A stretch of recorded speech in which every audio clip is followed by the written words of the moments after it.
fellow mourners, because this is an incredible occasion where our good friend Dominic Aloysius Sebastian Taylor has lapsed from being a poet. He is now a game keeper.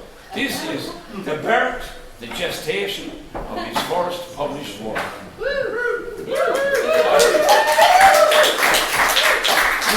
amazing thing, he'll never have to write the first book again. He's now going to get us in the mood with some tunes.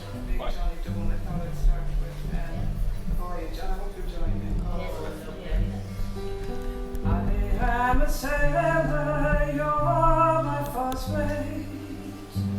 We signed up together to comfort our fate. Hold up our anchors, determined not to fail. For the heart's treasures, together we set sail. With no maps to guide us, we steered our own course. We rode out the storms when the wind was gale force. Set out the doldrums in patience and hope. Working together, we learned how to cope. Life is an ocean, love is a boat. In troubled waters, it keeps us afloat. When we started the voyage, it was just me and you. Now gathered round us, we have our own crew. Together we're in this relationship. We built it, we care for to last the whole trip. Our true destination's not marked in the charts. We're navigating the shores of the heart. Life is an ocean, love is a boat. In troubled waters, they keep us afloat. When we started the voyage, it was just me and you. Now gathered round us, we have our own crew.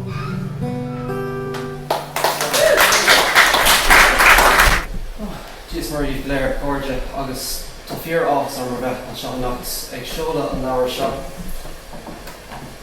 Of clay and soil, the Dominic Taylor, Laura Cade, no Kukuik, Operatus, then our Junskadal, Vilehor to Paul, a Garland, the Tree, Nori, the Knee.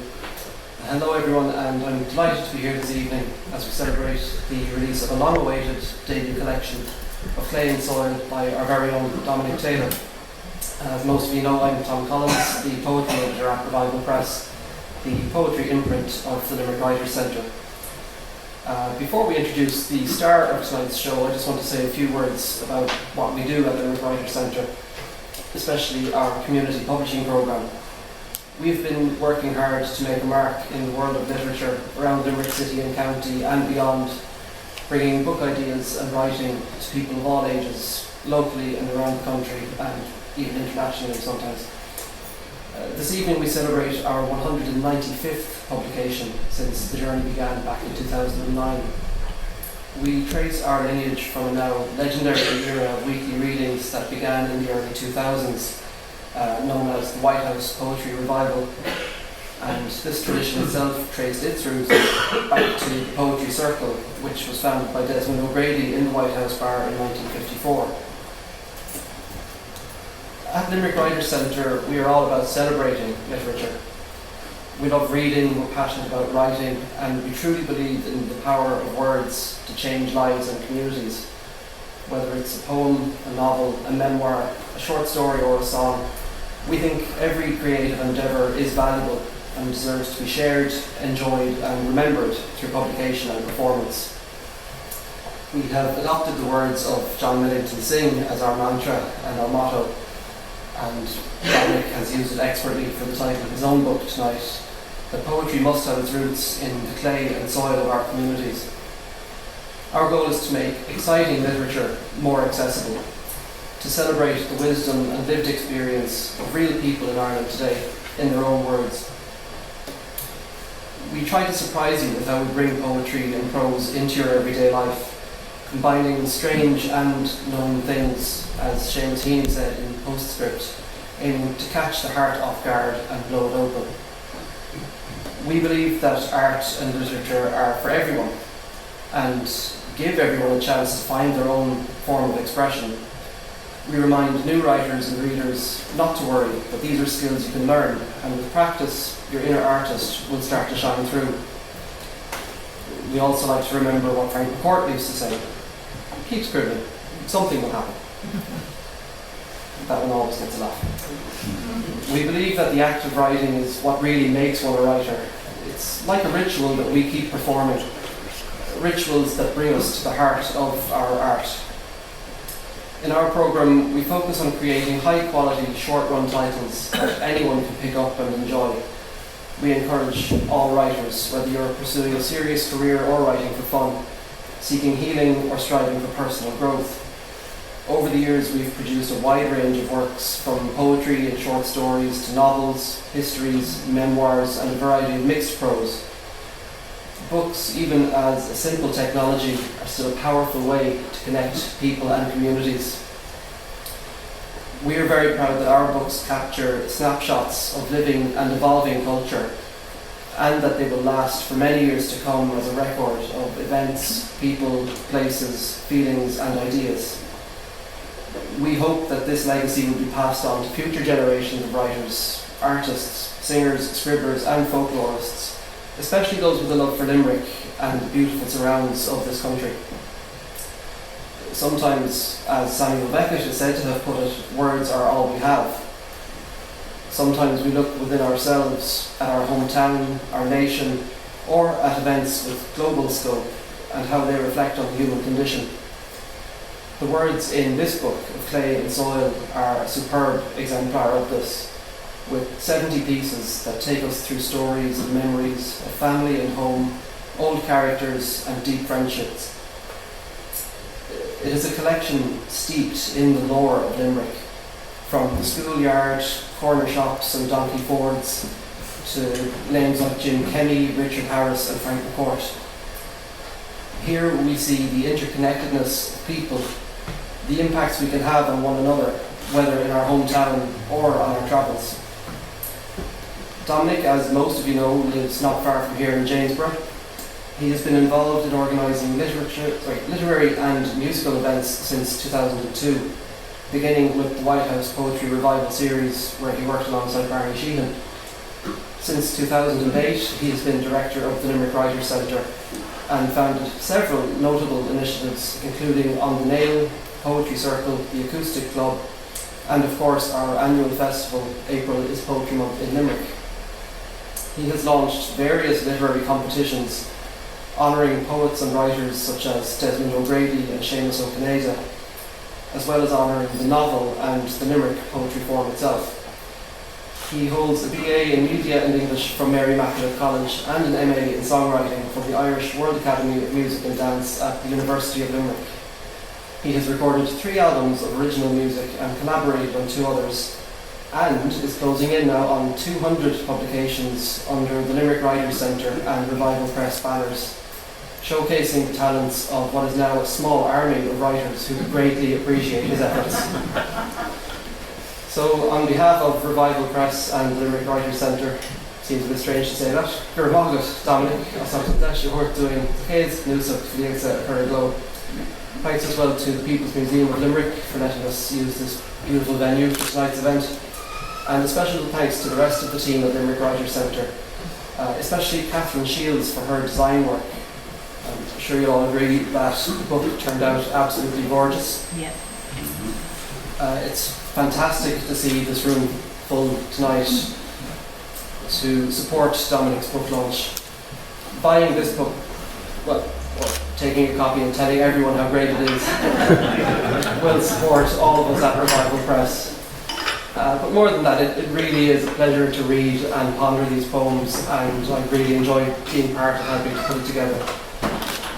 So, ladies and gentlemen, join me in congratulating Dominic Taylor, and we hope this is the first of many.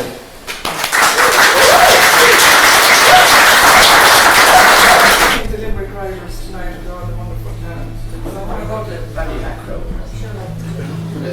Last night I dreamed you were back again. Larger than life again, you're older than kind again. Placing those same kisses on my brow, sweeter than ever now, Lord, I remember I couldn't get enough of kisses. Do you know how much I'm missing? No, you don't, but I do. I know you all know, but I do. And I wonder if I'm past the point of rescue. Is no word from you at all the best that you can do? Never meant to push or shove you. Do you know how much I love you? No, you don't, but I do. Days like a slow train trickle by. Even the words that I write refuse to write. Can't close the door on the likelihood things might be just as good. Always believe they would. Got to let your love invite me. Baby, don't you think it might be? No, you don't, but I do. I do, and I wonder if I'm past the point of rescue. Is no word from you at all the best that you can do? Never meant to push or shove you. You know how much I love you. No, you don't, but I do. I swore I'd never feel like this again. Fools like me never win, brought to my knees again. Can't close the door on the likelihood things might be just as good. Always believe they would. Got to let your love invite me. Baby, don't you think it might be? No, you don't, but I do. But I do, and I wonder if I'm past the point of rescue. Is no word from you at all the best that you can do? Never meant to push and shove you. Do you know how much I love you? No, you don't, but I do. No, you don't, but I do. No, you don't, but I do. That was Philip Grace's wonderful reading of Mick Hanley's best-selling song, and Mick actually confided to me that the royalties from that subsidised one of the best Christmases he ever had. Oh, that we could all get a grip of that vintage. But anyway, we've come to the hour of the evening when some of you are wondering who Dominic Taylor is. Well, having soldiered in the vineyard, introducing his various ventures, I know the man like I know the back of my own hand. Anyway, it's time to introduce Dominic Taylor.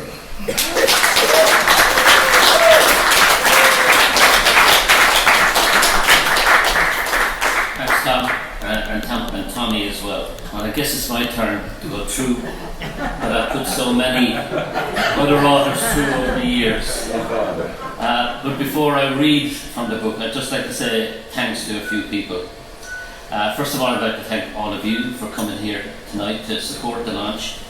And I know that some of you have your bookshelves weighed down with Revival Press books that you've so generously bought over the years. So I'm very glad tonight to have been able to give each of you attending here a free copy of the book. Thank you.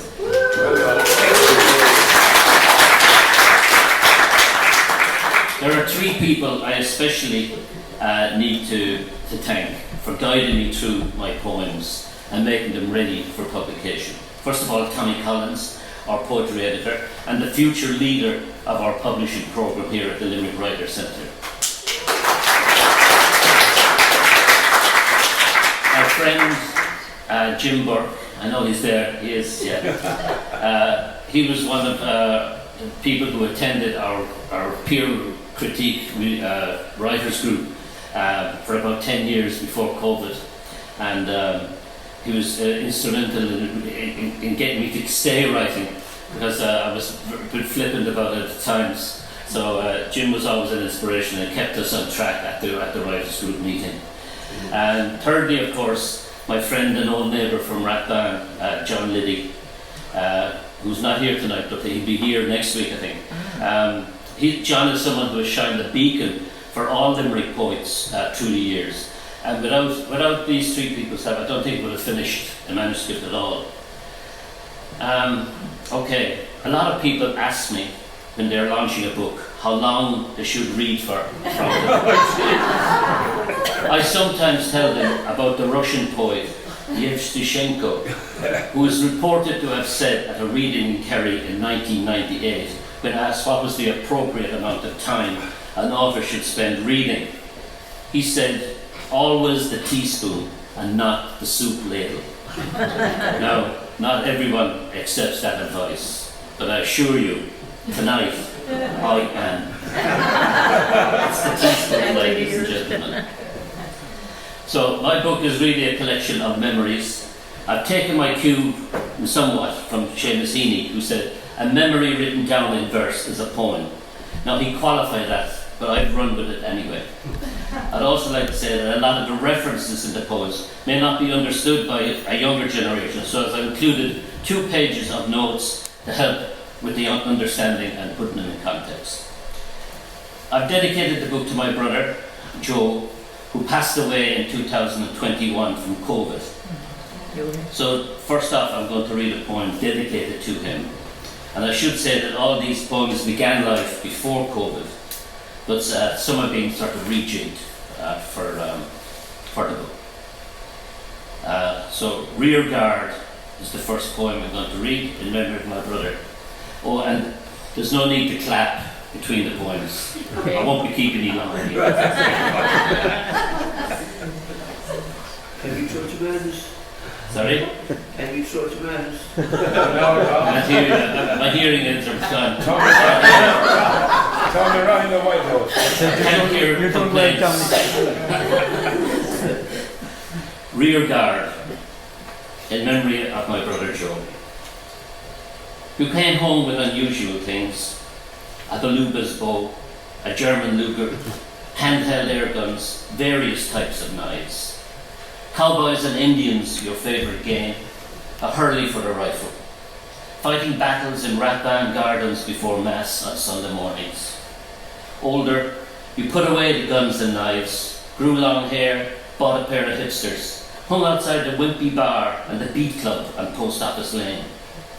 Swapped your treasured Beluga's bow for a guitar, and your knives became paintbrushes, leaving me to hold the rear guard.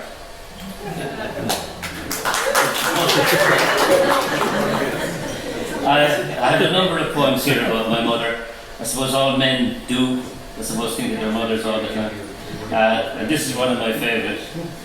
And I should say I like to use humour when I can in the poems. So this is called The Book. My mother had a book at the local shop. "Put it on the book," she would say. Every Friday night she would settle up, or nearly up. Somehow there was always a balance brought forward. And when she came to finally settle the bill, she could not believe how it had grown, and the shopkeeper was forced to account for everything bought. Sometimes she would question had others put something on her book. As she aged, she became more suspicious. Finally, the book was closed. Perhaps it was the rise of the supermarkets or increased prosperity that finished it, but I think she just could not understand high finance. Okay, there are also lots of poems I said about my local area rap band and Jamesborough, and this one is about my next door neighbour in Rappan, Mr. O'Brien. On page 6. And this is for Tony, who's our pal from next door. Every evening, the knock summoned us for the walk.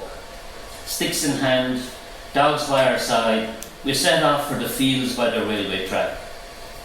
Our legs too small to span the sleepers, we skipped our way forwards as the whiff of freshly cut grass, fescue, timothy, loose stem, foxtail, drew us gently across the meadow. In a world unshattered, our fertile mind centred only on the splash of water or the clack of a distant tractor. Insulated from the world and nurtured by the watchful eye of Mr. O'Brien, we began our journey.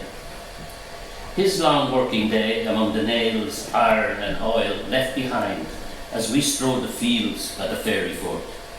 Sharp and wary, his knowledge of the country was surpassed only by his love for the city of the treaty. In this ordinary place, blades of grass danced in the wind. A summer sun kissed the earth. We splashed in streams with no end. All this among the echoing landscape that was our cradle. Okay, moving on. When I got a little bit older, after my leaving cert, the first thing I did the day after my leaving cert was to take the boat train to London with a pal of mine. And this poem is called Exodus 1973. And it's after Jim Kenny. I was struck by Jim Kenny's account of his journey to London in the 1950s, and the same feelings he had that I had as well. Even though we didn't go for any economic reasons, we were there to a bit of adventure. Exodus 1973. We followed in the footsteps of stone-hard men, more in adventure than necessity, but the same pang of homesickness and gut-wrenching panic was there. After the loneliness of the mail boat from Dunleary to Holyhead, carrying its well-stamped cargo to the building sites of England, we inhaled the smells and sounds of a new country on the long dark journey to Euston. Too early for the first train to Kilburn, we lingered at the station and watched London rise from its sleep. Later, running in the bright morning sunshine along Kilburn High Road to Quex Road and Sanctuary, grasping at a familiar accent, the frantic search for a job began. Unable to eat, stomachs full with anxiety, aching for home. Okay. The next poem I'm going to read is Moving to Amsterdam in 1974. And what page is that now? 7.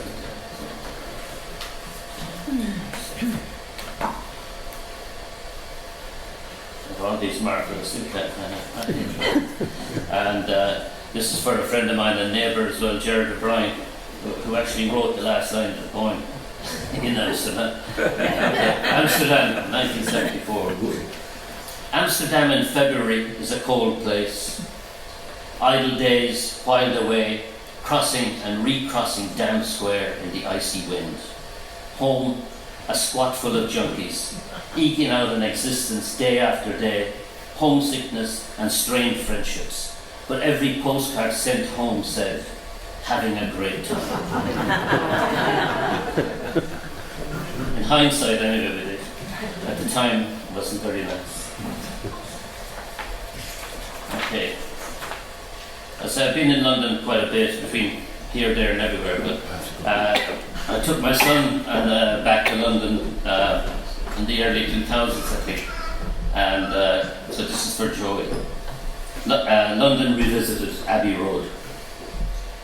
We joined the line of devotees outside the EMI studios on Abbey Road, studying the graffitied walls, half expecting John, Paul, George or Ringo to appear on the steps of the old Georgian building. We stroll over the zebra crossing, vie for opportunity to reenact the famous album cover. For a moment, I see London of the 70s alive again. When I walk by here every day, not noticing the black and white stripes. Today, as I stand by the roadside and pose for one more picture, in the blink of an eye, I see myself passing by. Now, I'd like to read 2 poems about pubs I frequented in my early days. And I think it was O'Malley's in Denmark Street, was our first real local in the 70s.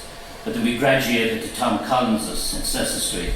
And this next poem celebrates my return there after being away for a few years. It's called The Prodigal Local. And this is for Michael Collins. Michael is the son of the proprietor of the Tom Collins, the previous proprietor. In those days, it was an old man's pub. We, the young pretenders, came to invade their territory, slowly edging our way onto the high stools, colonising the snug, learning the language of the pint drinker, getting on first name terms with the barman. Soon, this conquest was complete. We had become locals. And in this buffer from the world, we got drunk, got sick, played cards, met girls, declared love, got dumped, all within its mirrored walls. In quiet afternoons, the reverent silence made the first sip of a pint a perfect meditation. At night, the pub became a haven of human harmony as the crowd gathered. Now, as I walk this ground, a stranger in a familiar place, a new wave of locals arrive. I lift the pint to my lips, sip the remaining liquid, smile at the ghostly faces in the mirrored walls, and salute a new day. And the next one is another pub that myself and my wife used to frequent in the early 70s, or the middle to late 70s, I suppose it would be. This is for Buddy's Bar, and in memory of Rita and Eddie Maloney. We entered the bar through the long hall, an umbilical cord from the street. In the dark womb-like interior, we drank the nectar of Seeger's night moves. Later, we danced to the beat of the stars, the boom of the bass still in our ears. Okay. Now, a lot of the poems are in memory of people who have passed, and I'd like to read this one for Kate here, whose brother, Johnny, I met him a few occasions. I didn't really know him, but I heard loads of stories about him. So, it's called Rain Falling, in memory of Johnny Hennessy. Your death was not unexpected, but Johnny, I hardly knew you. Oh yes, I heard of your exploits hanging onto the roof of a bus on the way home from a wild weekend in Ballybunion and raking your way around the pubs of Clare. Your pursuit of freedom was legendary. But lately, seeing you walk through town with a slow, deliberate steps reminded me of a sannyasi on pilgrimage to a holy place. Each step a measured awareness, while all around you unobserved lives rushed by. But late last night, at the side of a dark blue world, and in that distance between night and dawn, I heard rain falling, pianissimo on the ground, caressing your soul on its way to the other side. Another poem, not a memory, but it's dedicated to an in-law of mine who came home from England after about 50 years, and he was telling us about how he buried his brother 50 years previously in an unused graveyard out in Rossbrine. So we went out the next day to see where he buried the child. The child was unbaptized, and they weren't allowed to be buried in unconsecrated ground. That was happening up to the mid-20th century. Okay, Killeen. We buried you without bell in an unmarked grave 2 feet deep. That night I heard the mongrel dogs. Next morning I made my way back to the graveyard, grabbed 2 headstones and laid them over the fresh earth. It eased my pain knowing your soul was in the arms of our Heavenly Father, and your body safe in the arms of our earthly home. For over 50 years you lay there, undisturbed among the innocents, as the hedgerow encroached, making it invisible except to those who knew. But yesterday, as the wind blew through a bright rust-brown day, I scrambled once more over the stile, through the barbed wire and brambles, and looked for your spot, and found a crumbling stone on even earth and scrub. As I turned to leave, a startled crow flew from the branches overhead, and the dog at my heels gave a whimpering cry for you, silent among the scrub of the Killeen. Just two more. Be glad to know.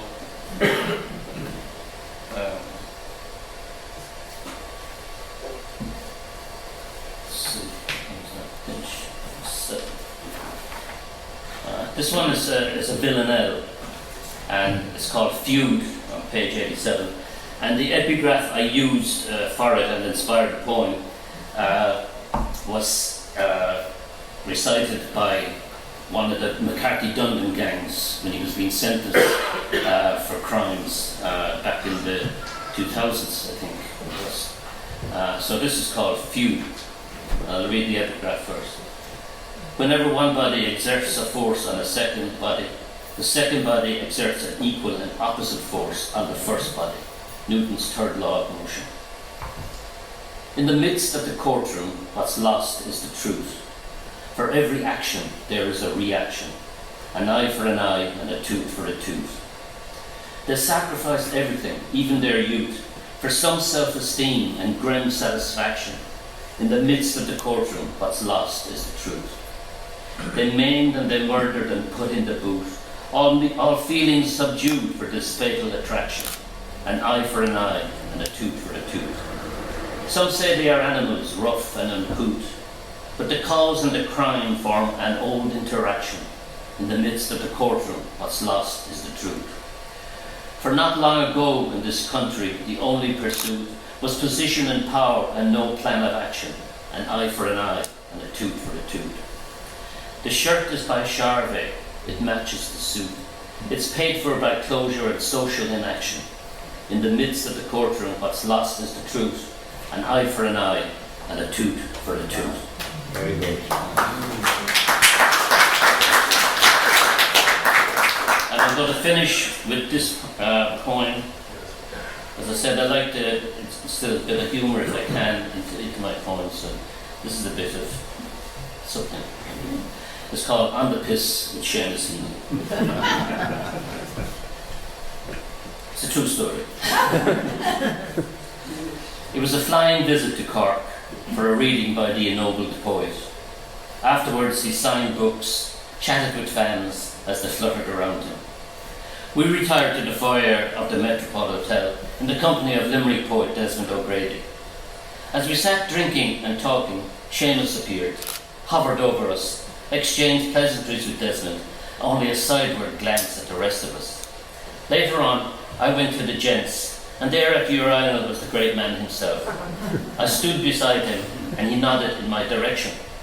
Maybe he recognized me from earlier on, or not, but I like to believe that day I was on the piss. They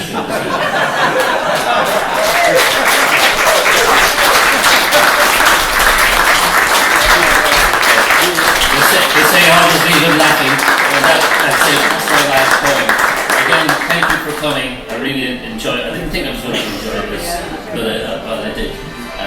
And enjoy the wine and the snappy things there as well. And have a safe home. Thank you.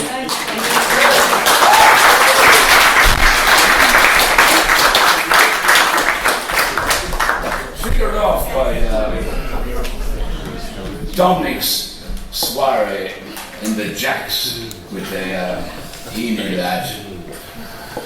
Michael Caine, the actor, hardly a wet day in Hollywood, met a great hero of his, John Wayne.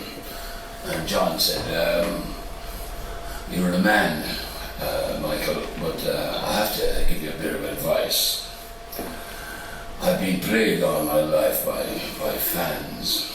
And the worst time you meet a fan is in the John. I was there minding my own business and trying to concentrate. A fan was standing beside me, and he extended a hand. Well, in a moment of weakness, I happened to be wearing suede.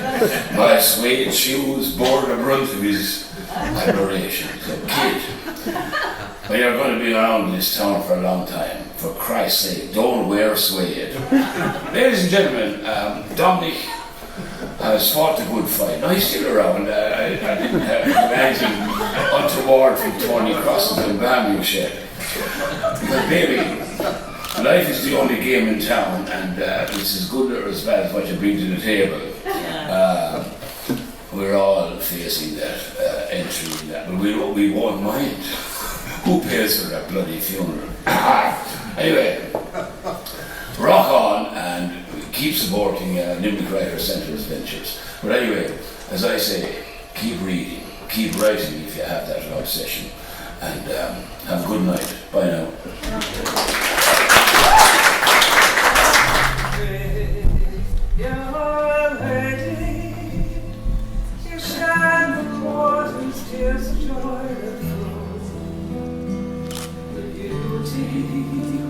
That surrounds you, I take it with me, love, wherever I go.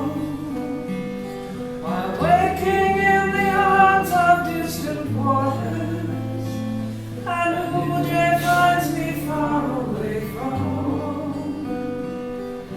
Limerick, you're my lady, the one true love that I have ever known. As children, you and I spent endless days of fun in winter snow and summer's golden sun. We fished in silver streams, the fabric of our dreams was fashioned by your loveliness, and so I have to say, Limerick, you're my lady. You shining waters, tears of joy that flow. The beauty that surrounds you, I'll take it with me, love, wherever I go. While waking in the arms of distant waters, and who day finds me far away from home. And Limerick, you're my lady, the one true love that I have ever known. Limerick, still much better, unto your Novara, dear queen. Flesh and island, either evil, and the heart's still done so fine to win green. Nor a gushen and madness may go poignant. This Lord were no and rocker owns and a kill. Shall Limerick still most better, to sharp more quiver, be thy is good.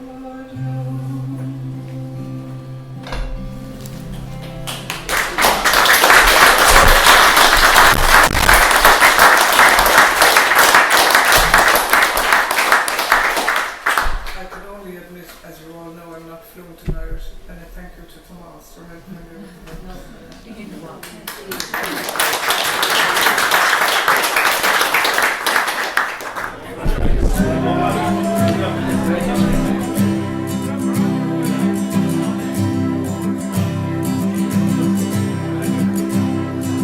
Looking back upon my life in the alleys and the lanes, stored up all the hurt inside, never releasing the pain.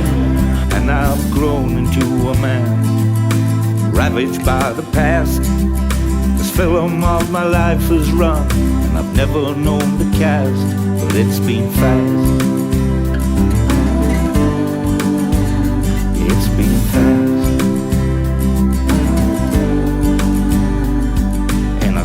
mother standing at the door, puffing on a woodbine. I'm waving from the shore, and I'm calling to her mother, come in, the water's fine.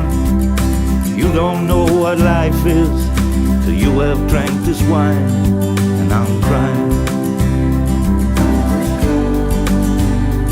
yeah, I'm crying. But deep inside I know my heart is aching, and I don't know what the future holds,